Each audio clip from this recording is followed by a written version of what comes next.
Hello everyone, and welcome back to the next episode of What Works podcast run by Edgecom Energy. I'm your host, Chris Brady, bringing you again our founder and CEO, Behdad Barami. Hi everyone, Behdad here. Hey Chris, happy to be on another podcast with you. Glad to have you. It's I think the interactions are a lot more prominent when it's the two of us running with it, so I think that people will be excited to see it. And today we're talking about energy transition and what that even means. Maybe we can go into a bit of the history of it and where it's headed, and then most importantly, what you can even do about that to kind of get yourself ready for it, if not already push towards the next direction.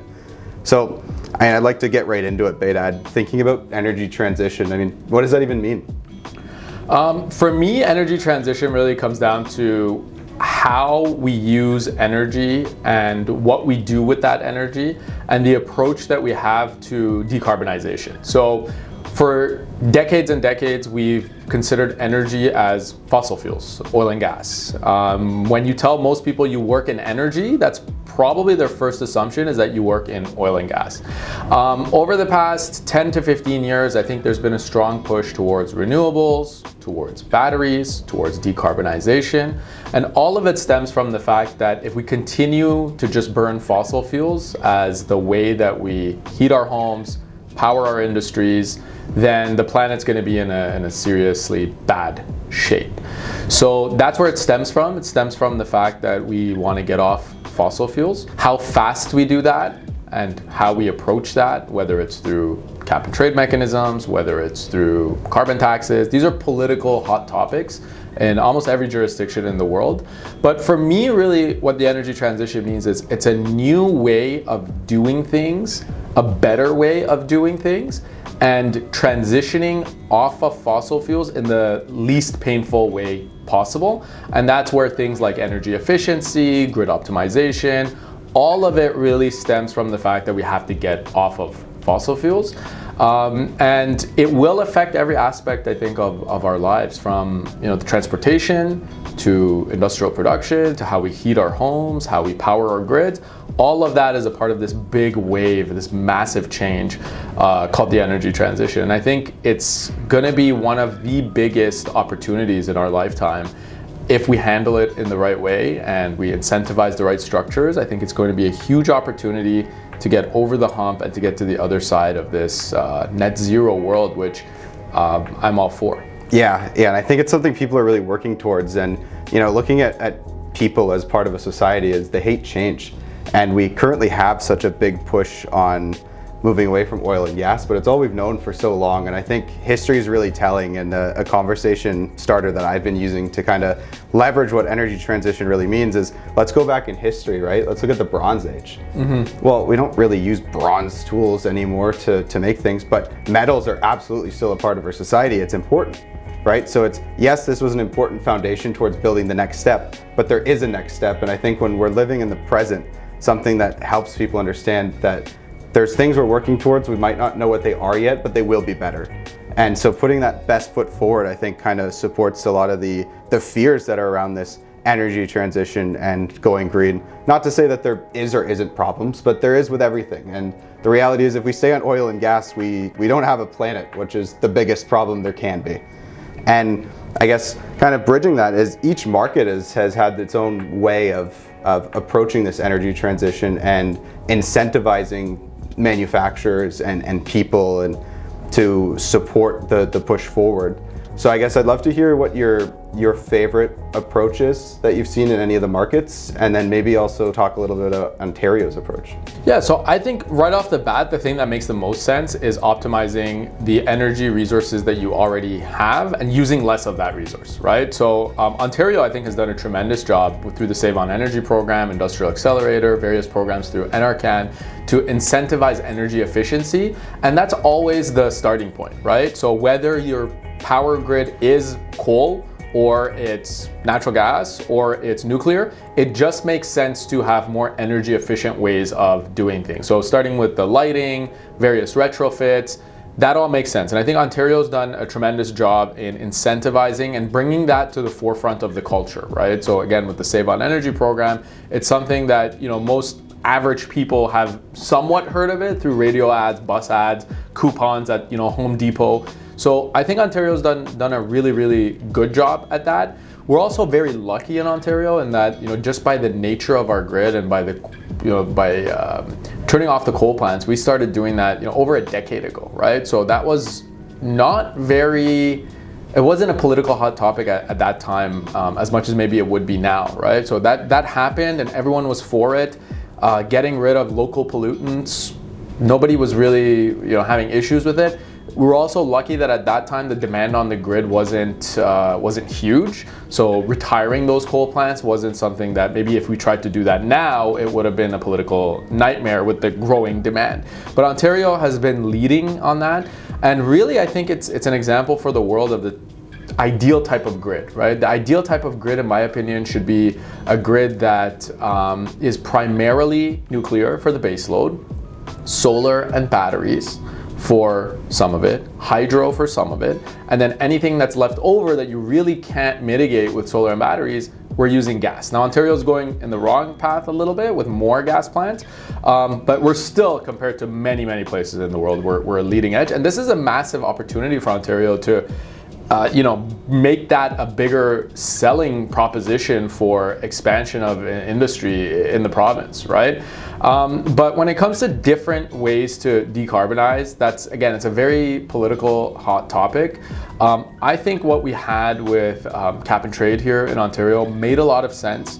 I think, capping those emissions targets makes a lot of sense. At the same time, you don't want to make life unaffordable for people, and you don't want to make certain segments of the population or certain industries be the bad guy, right? So we all have to treat it as we're all in this together, and how do we kind of structure it in a way that as we go through this transition, the people who are working in those industries or the businesses that are involved in those industries are not just expected to shut their doors tomorrow and everyone good luck, right? We can't have that kind of mentality. So I think incentivizing the right programs, incentivizing energy efficiency, putting a cap on the overall emissions, I think we've done a lot of good things in Ontario, and both the Conservatives and the Liberals I think have done tremendous in Ontario, and I think we're leading the world when it comes to energy policy. On the topic of Ontario's grid, as well as maybe taking some steps in the wrong direction with natural gas, I think the ISO frankly is no stranger to trying and failing. And I think that may be a short-term fix while they figure out the longer-term answer, right? I mean, we have the global adjustment costs in place to support the R&D. We are sourcing batteries, et cetera, to kind of support what's needed. But also, again, we can't deny the demand that's growing and the weather changing around us to kind of compensate with that. But it's a good segue into the next question I have for you. There's market forces that play a huge impact on how fast and how aggressively we can push the market. There's the policy and politics side of things, as well as just kind of that cost trade. What do you think is the most impactful resource when it comes to pushing all of this forward? I'm a firm believer in solar and batteries, right? I think we've just seen the price of batteries continuously drop. It just keeps beating its own record of how low the price can go. And I think, obviously there's a constraint at the end of, how cheaply can you mine the minerals and how cheaply can you manufacture a battery. But I think we've just constantly been surprising ourselves as these gigafactories get bigger and bigger. The cost of these batteries continues to go lower and lower. I think we're going to get to a point where, a few years payback for a behind-the-meter battery solution is in the horizon, right? And once we get to that point, it's just going to be a no-brainer.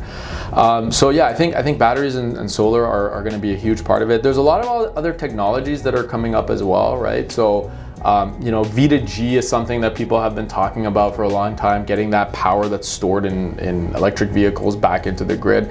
There's a lot of creativity, right? And as long as the right incentive structures are there, and I think this is one thing I learned dealing with the global adjustment, as long as the right incentive structures are there, and that's the government's job, right? The government's job is to just create the right atmosphere for then private industry to come in and solve a lot of those problems. And we saw that with global adjustment, right? So finding new ways of installing DERs, optimizing how you consume your HVAC, installing solar panels. All of these things are happening because of this really lucrative incentive structure.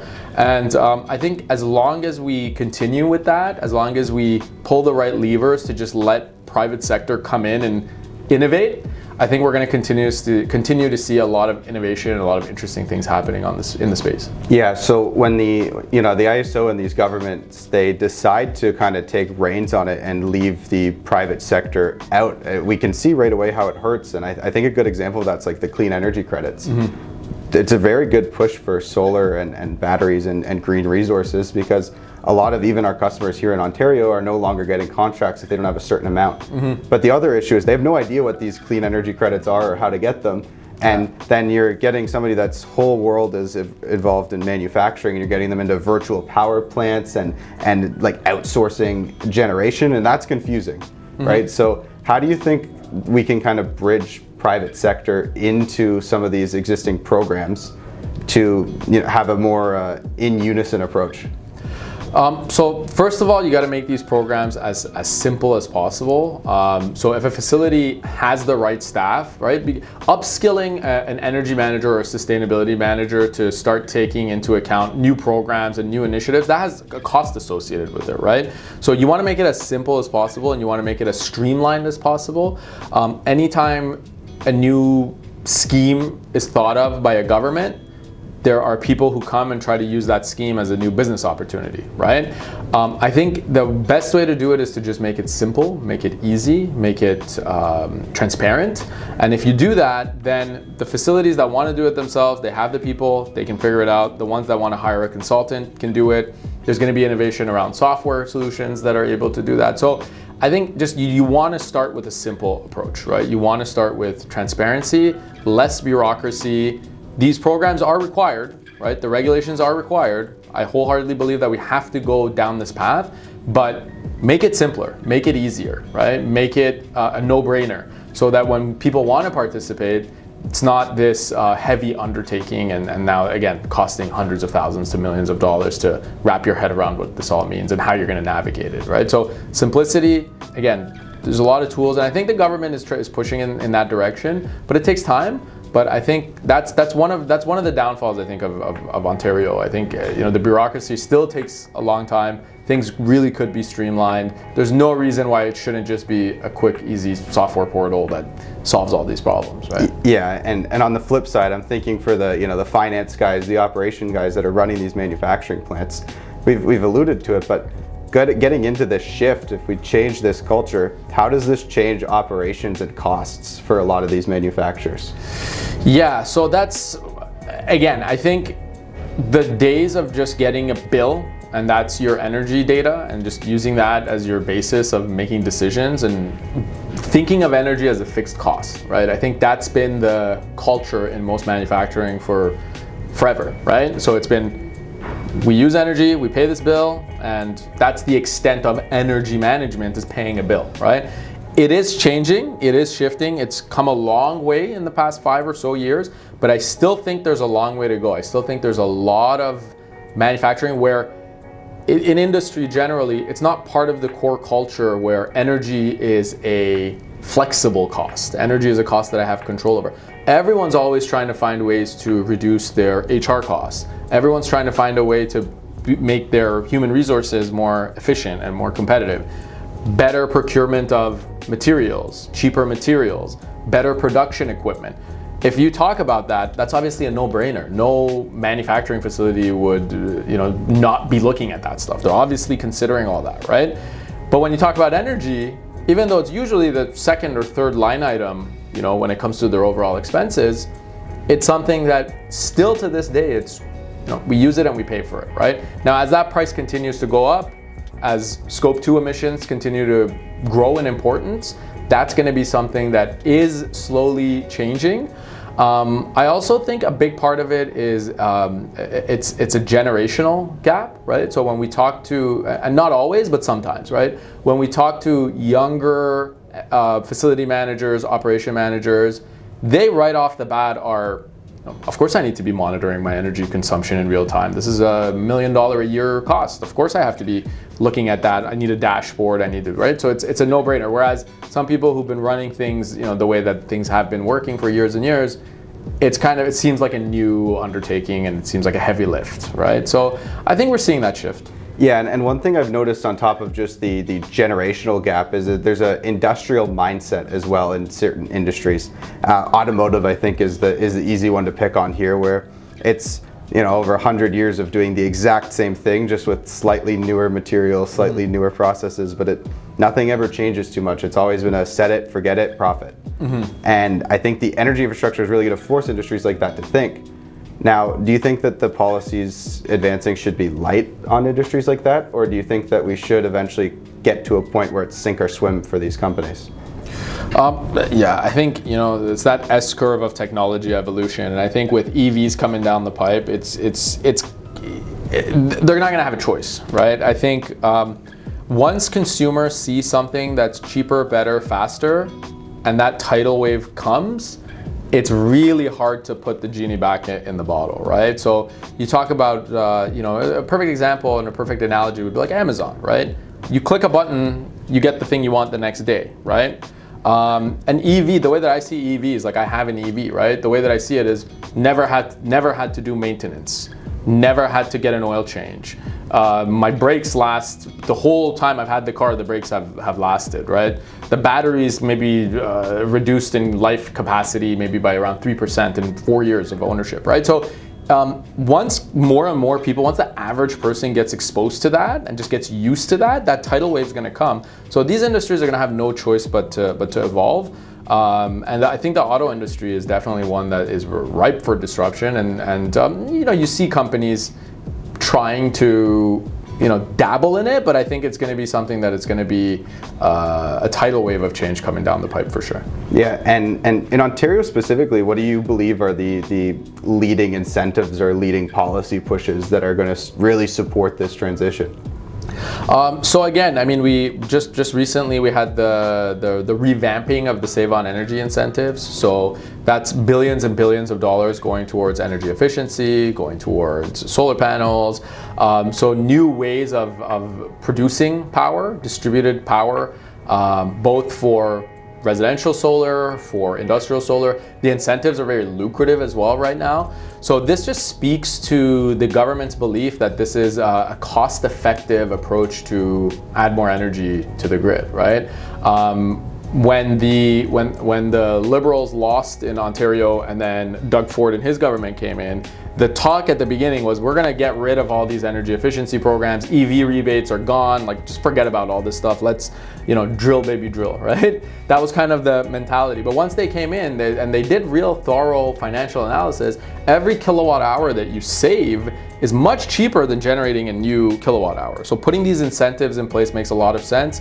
Again, whether it's for solar, whether it's for energy efficiency, and I think that Save on Energy program is going to spur a lot of activity. There's also the ISO procurement happening, you know, on the battery side, on front of the meter. So that's going to be really interesting as well to see how that shapes up and where that price goes. Finally, market renewal, right? So market renewal program has been something the ISO has been working on. I think it's been like 5 or 6 years that they've been talking about it, but May of this year, that's going to be really going into market, and it's going to create whole new opportunities for energy retail and hedging structures and day ahead markets. So there's going to be, and we have a webinar coming up where we're going to get into detail on that. But I think, again, Ontario is doing a tremendous job. We're blessed with the grid that we have, but I think we're also managing it very well. Yeah, and I think a joy of Ontario specifically that a lot of places, especially thinking in certain states that they don't have the luxury of, we have a lot of flat land that we can build on top of and we can put down. And it's interesting, I've been to a few site visits recently in like Toronto area, and they can't have solar on the roof because the planes are coming in and they can't be reflective because of all that protocol. They have no property because everything is developments around them, and they're like, well, we don't have space for a battery, we can't put solar. How are we ever going to get to this sustainable point? But the joy is the ISO knows that. We're working on interconnecting the grid very thoroughly so that everybody can rely on each other. Yeah. And you may not have space, but there's a lot of space up in Timmins, Ontario, right? Where if we have generation, we have assets, it's like we can trade off. And I think that's a real big advantage that Canada as a whole has, that nowhere else in the world can really benefit from. So I guess with it all being said, where do you see Ontario's grid in 5 years?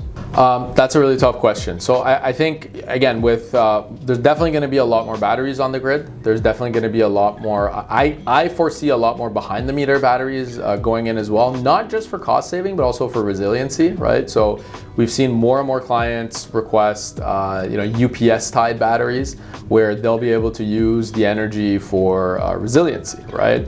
And I think a big part of these new technologies, whether it's the software or there's many auxiliary benefits, right? So there's the sustainability aspect, but separate from sustainability, you're looking at cost savings. Separate from cost savings, you're looking at resiliency, right?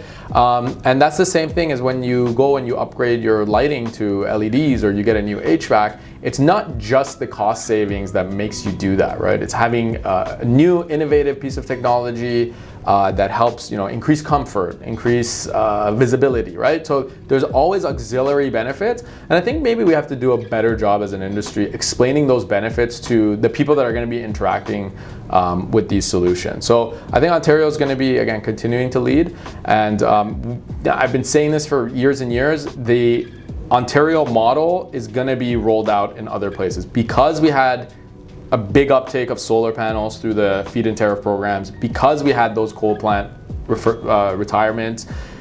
Ontario's grid and the dynamics behind that grid with peak programs and demand response programs, those are going to be rolled out worldwide. This problem of the duck curve is not going to go away with just batteries. So things like peak programs, I think, are going to continue to be important. Things like demand response programs are going to continue to be important, and Ontario has been leading on this, Ontario, California, but we're seeing, the NYISO has had some very, very lucrative demand response programs, PJM, so with the capacity prices going through the roof. So I think there's going to be a lot of incentivization for grid flexibility and demand flexibility, and Ontario's been leading that, and I expect us to continue to do so. Yeah, and I'm a firm believer that incentives is the #1 push through for, especially in the world of manufacturing, to get change. Recently I was on a site visit and the customer had a motor that had been consistently running for like the past 10 years basically, and the whole justification for it was that this is really expensive to replace and it's been around since the 60s. And if we turn it off, we don't know that it's turning back on again, so count our blessings. Yeah. But if there's an incentive, you get a brand new motor for 40% of the price, well now it becomes a no-brainer, right? So incentivizing it and then also having a reason to do it. You're right, it is. On top of the fact it's a nice new piece of technology, there's a sensible reason to do it, right? And a lot of manufacturing operates on the, okay, I need to save now, not think about tomorrow. So giving them a way to do both in a way that benefits everybody is going to be that leading way. Well, it's also important that that's not their business, right? Yeah. It's just the most important thing. Like that's why you need that push, right? Every manufacturing facility, the main business is produce what we're supposed to produce, right? Whether it's a greenhouse or auto parts, that's the job of everybody who's there, essentially, right? So these incentives make that a no-brainer for sure. Also, the support in education and all those kinds of things, again, through Save On Energy with the Certified Energy Manager funding and the Strategic Energy Manager program. So getting that hand-holding that a lot of these facilities need, I think providing that hand-holding and providing the resources, the tools, the knowledge. And the other thing is what you see in a lot of manufacturing plants is continuity in processes, right? So you might have an energy champion who has wrapped his or her head around, the pricing structures, the bills, demand response, everything. And then once that person leaves, then they're starting back at ground one where there's a procurement manager who has really no idea how to control these bills. So planning continuity, and I think the Strategic Energy Manager program is a big part of that, but having those right structures and the right training throughout the organization, so it's not counting on just one person, I think that's an important thing for manufacturing plants for sure. Yeah, and it's interesting. One of the biggest gripes I'd say with some of the funding that comes out is it requires a lot of documentation. It's funny you say that. The documentation isn't to prove to the ISO or Save On Energy that the effort's being done. It's that they don't want it to get lost and forgotten as soon as it's all wrapped up, said and done. And forcing the document means that they have something to carry on and pass through the life cycle of that company, right? And I think what you're alluding to just perfectly shows how private sector like EdgeCom can come in and support the transition. But I think outside of subject matter expertise, where else do you see private sector kind of taking the reins on supporting this? Well, I think there's been a lot of investment in new EV facilities here in Ontario. So I think the government, again, has done a good job of attracting that investment. I think we can be a clean energy hub, and I think we have been, and I think we can continue to do that. I think one place where private sector in Ontario specifically has been lacking is exporting some of these solutions, right? So getting some of these solutions to new markets, new grids, new jurisdictions. I know that the rest of the world is going to be following Ontario's lead when it comes to kind of how the grid looks and how the programs evolve. But I think we need to do a better job of getting that to the rest of the world as well, getting that knowledge to the rest of the world, getting that capability, getting that technology to the rest of the world so that they can benefit from these clean solutions as well. Yeah, and I think starting to wrap it up here, there's clearly no concise definition of energy transition. It's just the future, much like we went through Bronze Age, Stone Age, etc. It's the next step, Industry 3.0, 4.0, 5.0, whatever you want to call it. It's getting to the point where we can be more optimized. And there's pushes to support that in the way that governments and manufacturers and citizens alike think is best. And I agree completely that private sector is going to be a big push in helping that succeed. Do you have any other comments, anything you'd like to say on the matter while we're addressing energy transition in general? I think it's just a part of human nature, right? Like we're going to continue to do more with less, right? And just get more efficient, right? And this is the natural evolution of what humans are, right? We're just continuing, the resources that we take, we make them more efficient, more attractive, we make cars faster, we make cars better, we make them more efficient. That's just what humans are meant to be doing, right? And this energy transition is just the next step of that, right? Taking a resource that we know is eventually going to run out, right? Whether it's in 5 generations or 20 generations, we know that this resource is going to run out when we have a limitless resource out in the sky, right? So everything that we do is going to change. And again, we just have to do it in a way that it's going to cause the least pain, create the most innovation and the most fun solutions that we possibly can, the best solutions that we possibly can. And at the end of the day, we don't want to make any industry be evil, right?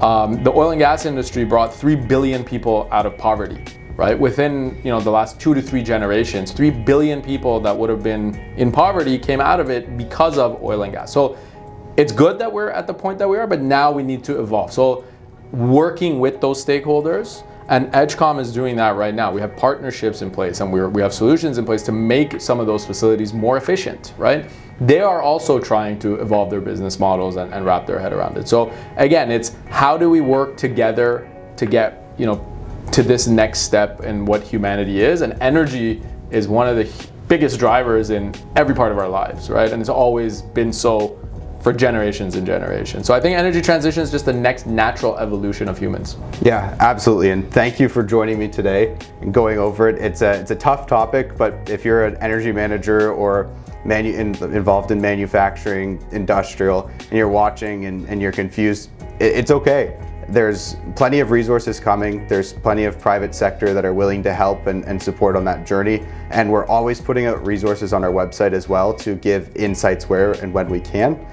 Thank you, Behdad, for joining me today. Thanks, Chris. If you're watching on YouTube or Spotify, make sure to follow, subscribe, like, comment any questions or thoughts or any follow-ups you'd like to see in future episodes. Otherwise, we'll see you next time. Thank you.